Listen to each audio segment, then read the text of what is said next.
Hello കൂട്ടുകാരെ, ഇന്നത്തെ നമ്മുടെ ഒരു വർക്ക് എന്ന് പറയുന്നത് നമുക്ക് ഈ 750 രണ്ട് ടാങ്ക് ഇവിടെ സെറ്റ് ചെയ്യണം കേട്ടോ. സ്വാഭാവികമായിട്ട് നിങ്ങൾ വിചാരിക്കും ഇത്രയും ലെങ്ത് എന്തിനാണ് ഇട്ടിരിക്കുന്നതെന്ന്. അത് നമ്മൾ ചുമര് കണക്കാക്കിയാണ് കേട്ടോ ബേസ് സെറ്റ് ചെയ്യുന്നത്. അതായത് വെയിറ്റ് പിടിച്ചാലും ചുമരിൽ നിൽക്കാൻ കണക്കിനാണ് നമ്മളത് സെൻറ്ററാക്കിയാണ് ബേസ് കെട്ടിയെടുക്കുന്നത്. അതുകൊണ്ടാണ് അത്രയും ലെങ്ത് വന്നിരിക്കുന്നത് കേട്ടോ കൂട്ടുകാരെ. അപ്പോൾ നമുക്ക് ഈ ലൈനുകളൊന്നും നമുക്ക് നേരെ വെളിയിലിറക്കി ചെയ്യാൻ പറ്റത്തില്ല, കാരണം അപ്പുറത്ത് വേറെ വീടായതുകൊണ്ടിട്ടാണ്. അപ്പോൾ അതുപോലെ തന്നെ നമ്മളിപ്പം ഔട്ട് ഇറക്കിയിരിക്കുന്നത് 1 ഇഞ്ച് ലൈനാണ്. അവിടെ ഒരു എയർ കൊടുത്തിട്ടുണ്ട്, 3/4 ഇഞ്ച് ലൈനും മെയിനും കൊടുത്തിട്ടുണ്ട്. തിരിച്ച് നമുക്ക് എല്ലാ ലൈനും ഇറങ്ങുന്നത് ഇവിടെയാണ് കേട്ടോ. അതിനും 2 ടാങ്കിൽ നിന്ന് ഇറങ്ങുന്നതിന് 2 എയറും സെറ്റ് ചെയ്തിട്ടുണ്ട് വീണ്ടും ഇവിടെ. ഇതിപ്പം 300-ൻ്റെ കുഞ്ഞ് ടാങ്കാണ്. ഇത് നമുക്ക് മുകളിലത്തേക്ക് ഒരൊറ്റ ബാത്റൂമിനും ഒരു വാഷിംഗ് മെഷീൻ്റെ പോയിന്റ് മാത്രമേ ഇതിലുള്ളൂ കേട്ടോ. ബാക്കി താഴോട്ടുള്ളത് നമുക്ക് 750-ൻ്റെ ലൈനാണ്, ടാങ്കിൽ നിന്നുള്ള ലൈനാണ് നമുക്ക് താഴോട്ട് പോകുന്നത്. ഇത് നമുക്ക് മുകളിലോട്ടുള്ള മാത്രമാണ്. അതിലും ഒരു മെയിനും കണക്ട് ചെയ്തിട്ടുണ്ട്, അത് തമ്മിൽ ഇൻ്റർ കണക്ഷൻ ചെയ്തിട്ടുണ്ട്. അപ്പോൾ കൂടെ നമുക്ക് ഇതുവഴിയാണ് കേട്ടോ നമുക്ക് താഴോട്ട് ഇറങ്ങാനുള്ളത് ലൈന്.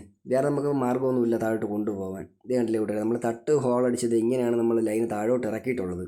കണ്ടില്ലേ, തൊട്ടടുത്തെല്ലാം ഇത് ഇങ്ങനെയാണ് വീടുകളൊക്കെ ഇരിക്കുന്നത് കണ്ടോ. അപ്പോൾ നമുക്ക് വെളിയിലൊന്നും ചെയ്യാൻ പറ്റത്തില്ല, 4 സൈഡ് നമുക്ക് ഇങ്ങനെയാണ് വീടൊക്കെ ഇരിക്കുന്നത്. അങ്ങനെ പിന്നെ കൂട്ടുകാരെ നമ്മളെ 300-ൻ്റെ കുഞ്ഞ് ടാങ്കിൽ നിന്ന് ഇറങ്ങുന്ന കണ്ടില്ലേ, ഒരു വാഷിംഗ് മെഷീൻ പോയിൻറ്റും കൂടെ ഇവിടെ ചെയ്തിട്ടുണ്ട് കേട്ടോ. ഈ ഒരു ബാത്റൂമിലേക്കും ഈ ഒരു വാഷിംഗ് മെഷീൻ മാത്രമാണ് ഈ കുഞ്ഞ് ടാങ്ക് 2 എണ്ണം. അപ്പോൾ കൂട്ടുകാർ, ഇന്നത്തെ നമ്മളൊരു കുഞ്ഞു വർക്ക് ഇത്രയേ ഉള്ളൂ. അപ്പോൾ നിങ്ങൾക്ക് ഇഷ്ടപ്പെട്ടെങ്കിൽ ഒന്ന് സപ്പോർട്ട് ചെയ്ത് തന്നേക്കണേ.